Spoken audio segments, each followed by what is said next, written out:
Hey, what's up, guys? I'm going to be talking about a Nightmare on Elm Street series. There'll be 9 parts altogether, since there's 9 films.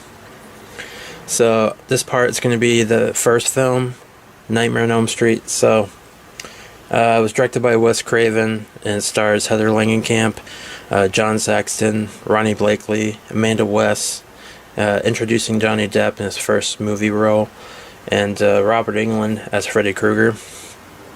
And the movie is about these 4 kids that are experiencing the same nightmare. And their nightmare is about this guy that's stalking them in a boiler room. And he has a fedora hat and green and red striped sweater. And he has this glove that he created with razor sharp knives embedded in the fingers. And one night, Tina and her boyfriend and Nancy's boyfriend, they come over at Nancy's house and they're having a sleepover. And Tina and her boyfriend are staying in one room together, and Tina is dreaming, and Freddy is trying to kill her. And suddenly, while she's sleeping, she levitates and starts moving around the room, and her boyfriend sees this and he's freaking out, and she gets dragged up on the top of the ceiling, and she's cut. She was cut by Freddy's glove with his knives for fingers, and she's bleeding, she's screaming. And then she drops down onto the bed, and she's all soaked with blood, and she's dead. And if you die in your dream, you die in real life. And they think that Tina's boyfriend, killed Tina. So he is taken to jail, and in his jail cell, he dreams and Freddy kills him. He strangles him. So Nancy, the main character in this film, she's just trying to figure out, who this guy is, and her mom, tells her who he is, and his name was Fred Krueger, and he was once alive, and he was a child murderer, and he was going to go to jail, but he got out of a technicality. So the parents decide to take care of the job themselves, and they basically burned him alive, and he died. And because of that, because their sins, the children are paying for their parents' sins. So Freddy now is a spirit that invades their dreams, and he's killing the Elm Street children. So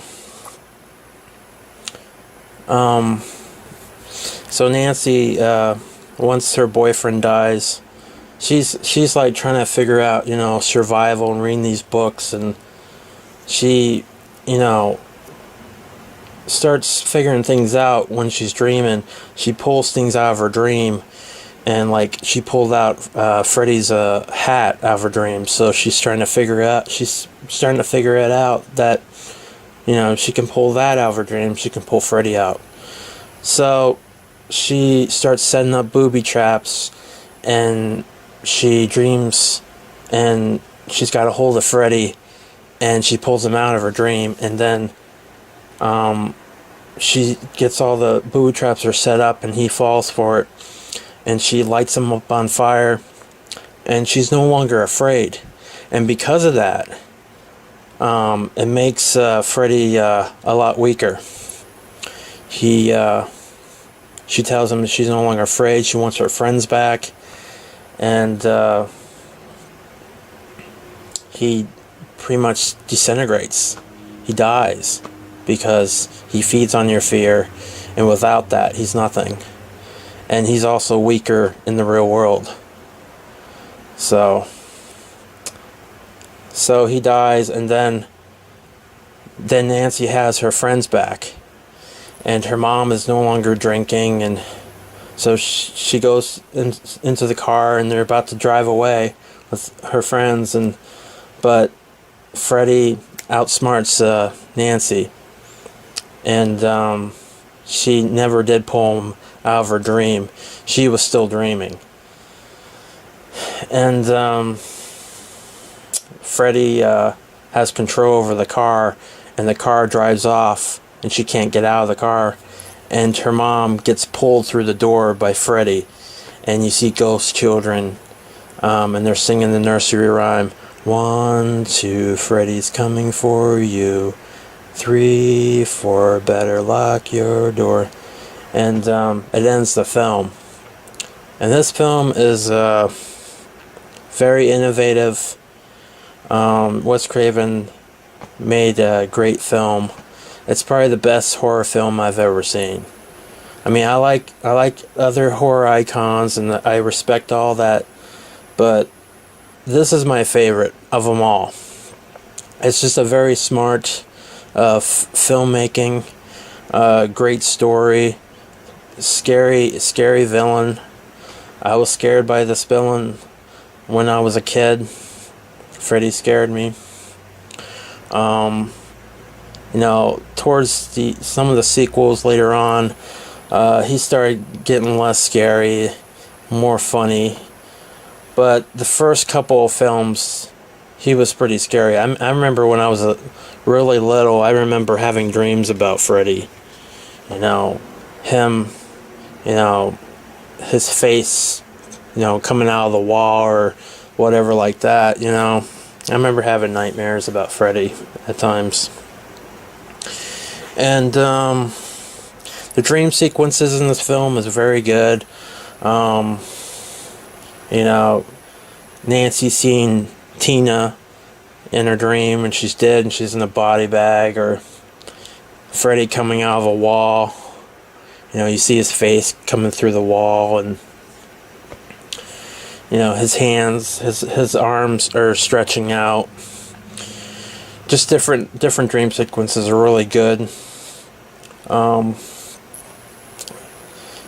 There's not much more I can say. It's just that Robert Englund did a really great job as Freddy.